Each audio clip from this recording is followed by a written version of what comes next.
बिस्मिल्लाहिर्रहमानिर्रहीम। अस्सलामु अलैकुम नाज़रीन। दोस्तों, आज की वीडियो में हम बात करेंगे जो जापान के वीज़े आए हैं उसके बारे में कि आप उसमें किस तरह अप्लाई कर सकते हैं, उसका क्या क्या क्राइटेरिया है और इसके लिए क्या क्या चीज़ें ज़रूरी हैं, कितनी उम्र के अफराद अप्लाई कर सकते हैं और इसमें जो भी अप्लाई में इशू आ रहे हैं उनके बारे में हम बात करेंगे।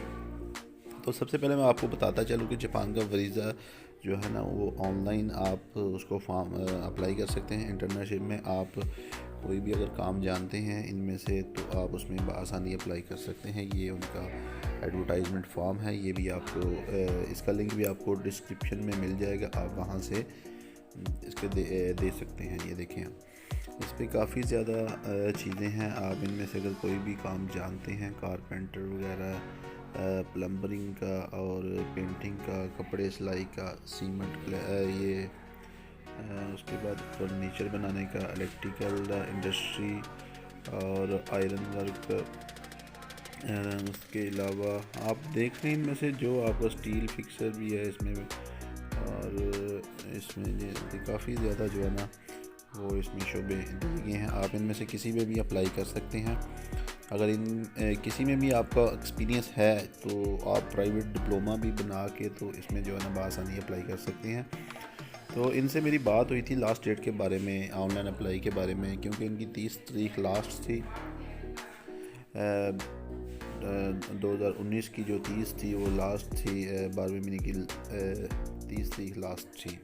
तो ये बंद हो चुकी थी अप्लाई ऑनलाइन, लेकिन उसके बाद इनसे मेरी दोबारा कल बात हुई है और इन्होंने बताया कि आप इसमें अप्लाई दोबारा कर सकते हैं। हमने वो ओपन कर दिया। इसकी अभी लास्ट डेट जो है ना वो इन्होंने मेंशन नहीं है अभी तक की। जैसे ही वो लास्ट डेट मेंशन करेंगे तो वो इसी वेबसाइट पर आपको उसकी अपडेट भी आपको मिल जाएगी। तो इसके लिए उम्र की जो हद है वो 18 से 30 साल होनी चाहिए। तलीम की कोई कैद नहीं। अगर आप अनपढ़ भी हैं तो कोई बात नहीं, इसमें आप अप्लाई कर सकते हैं। इसकी कोई फ़ीस नहीं आपको किसी को देनी, ना कोई आपने किसी को इसका वो ऑनलाइन फ़ीस करवानी है। आपने जस्ट ये लिंक दिया गया है ऑनलाइन का, आप यहाँ पर जाने के बाद इसको ऑनलाइन अप्लाई कर सकते हैं। तो ऑनलाइन अप्लाई करने के लिए जैसे आपके पास अपनी पर्सनल इंफॉर्मेशन होनी चाहिए और उसके अलावा एक तस्वीर की रिक्वायरमेंट थी, वो भी इन्होंने जो है ना ख़त्म कर दी है। क्योंकि इन्हीं के नुमाइंदे से मेरी बात हुई थी कल और वो तस्वीर का जो इशू आ रहा था उसके ऊपर हमारी बात हुई इनसे। उन्होंने कहा कि हमने तस्वीर का जो इशू है वो खुद ही ख़त्म किया इनके फार्म में से। तो आप आसानी इसमें अप्लाई कर सकते हैं। इसका जो लिंक है ना स्टेटस चेक करने का, ये ऑनलाइन लिंक दिया गया है, यहाँ पर आपने क्लिक करना है। ये लिंक ऊपर भी दिया गया है ऑनलाइन का, ठीक है। आपने ये जैसे ही क्लिक करेंगे तो ये ऑनलाइन इनका फॉर्म जो है ना वो ओपन हो जाएगा। इसको आपने जस्ट ये देखें, ये नेशनल यूनिवर्सिटी ऑफ टेक्नोलॉजी का ये फॉर्म आएगा आपके सामने, आपने इसमें अप्लाई कर देना है। ये इनका एड्रेस भी लिखा हुआ है, इनकी वेबसाइट भी ऊपर मेंशन की हुई है। तो यहाँ पर आप अपना नाम लिखेंगे, डेट ऑफ बर्थ लिखेंगे, ईमेल आईडी, ब्लड ग्रुप कौन सा है, ID card number, passport number और कॉन्टैक्ट नंबर अपना, और अपना एड्रेस लिखेंगे, सिटी अपना, सूबा कौन सा है, डिस्ट्रिक्ट, पोस्टल कोड जो है, नेशनलिटी आपकी पाकिस्तान है, रिलीजन आपका इस्लाम है। तो फादर नेम आ गया, father contact number, married status शादीशुदा हैं या बगैर शादीशुदा हैं। अगर शादीशुदा हैं तो आप अपने स्पॉन्सर का जो है ना वो जो वो आईडी कार्ड यहाँ पर लिखना ज़रूरी है। या मेल फीमेल दोनों अप्लाई कर सकते हैं इसमें। और एजुकेशन की डिटेल जो है वो आप यहाँ पर डालेंगे, कितनी एजुकेशन है, मैट्रिक है या 8 है, 5 है। अगर अनपढ़ है 5 तो होगी आपकी मिनिमम, तो आप इसमें अप्लाई कर सकते हैं। उसके बाद आपका जो इंटर्नशिप जापान में जो किस चीज़ के लिए आप जाना चाहते हैं, ये वहाँ पर काफ़ी ज़्यादा जो है ना इनका क्राइटेरिया है। यानी कि इन्होंने ऑप्शन दी हुई हैं कि आप किस फील्ड में जाना चाहते हैं, ठीक है। ये टाइलिंग भी है, प्लम्बरिंग भी है। तो इनमें आगे मज़ीद ऑप्शन हैं। आप अगर पेंटिंग का काम करें, पेंटिंग में काफ़ी चीज़ें आती हैं, मैकेनिकल में आ जाती हैं। इसी तरह काफ़ी ज़्यादा जो है ना वो चीज़ें यहाँ पर आपको देखने को मिलेंगी। तो आप उनमें से कोई भी जो है ना वो सिलेक्ट कर लें। इसी तरह आपने ये टिक के निशान में सेलेक्ट करके ओके कर देना, ये वो सिलेक्ट हो जाएगा। उसके बाद टेक्निकल स्किल अगर आपके पास कोई है तो वो आप उस कोर्स का नाम लिखें, कहाँ से किया है, कितनी देर का किया है, कितने नंबर थे आपके। उसके बाद ऐड मोर स्किल, अगर और कोई स्किल भी है तो उसमें भी आप अप्लाई कर सकते हैं, वो यानी कि यहाँ पर मेंशन कर सकते हैं।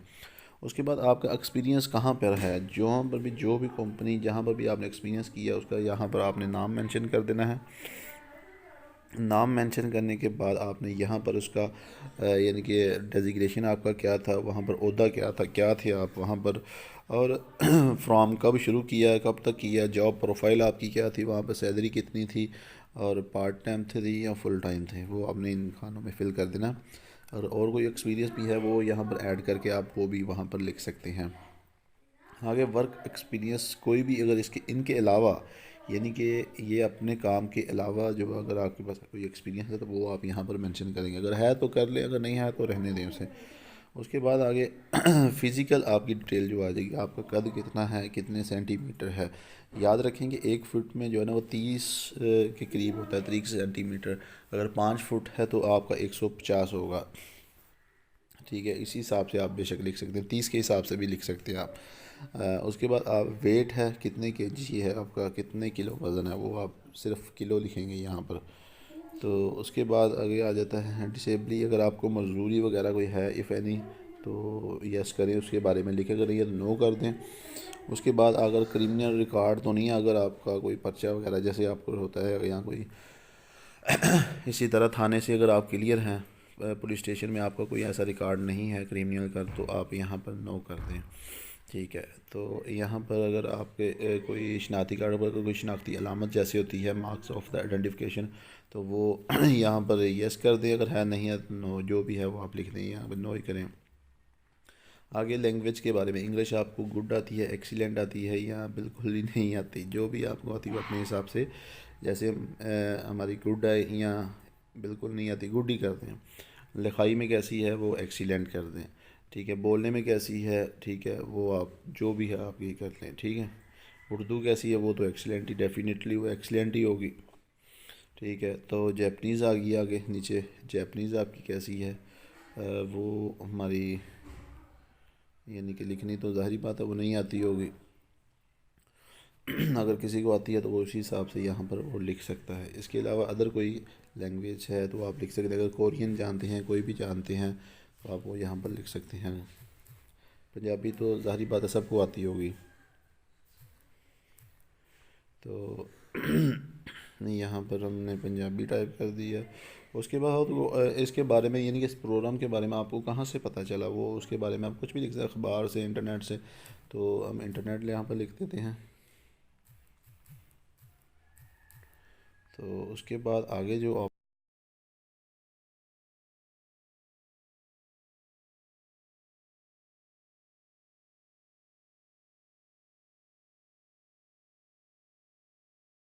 किसी भी कोर्ट में कोई केस वगैरह तो नहीं लगा हुआ या पेंडिंग है तो वो आप नो कर दें यहाँ पर। इसके बाद आपने यहाँ पर क्लिक करना कि आई एक्सेप्ट, मैं इसे जो मैं इंफॉर्मेशन दे रहा हूँ वो बिल्कुल मेरे हिसाब से ठीक है। तो ये बहुत ही ईजी सा फॉर्म है, यहाँ से आपने सबमिट के बटन पर क्लिक कर देना है। जैसे सबमिट करेंगे तो यहाँ पर आपके पास मैसेज आ जाएगा कि आपकी एप्लीकेशन जो है ना सक्सेसफुल सबमिट हो चुकी है। इसे सबमिट करने के बाद आपने दोबारा आ जाना उसी वेबसाइट पे जहाँ से मैं आपको लेके आया, ये जिसका लिंक जो है ना वो आपको मैं डिस्क्रिप्शन में दे दूँगा। यहाँ पर आने के बाद आप नीचे जैसे ही आएंगे तो यहाँ पर एक ऑप्शन है एप्लीकेशन स्टेटस की, आप यहाँ पर आईडी कार्ड नंबर वही लिख के आप अपना स्टेटस भी चेक कर सकते हैं।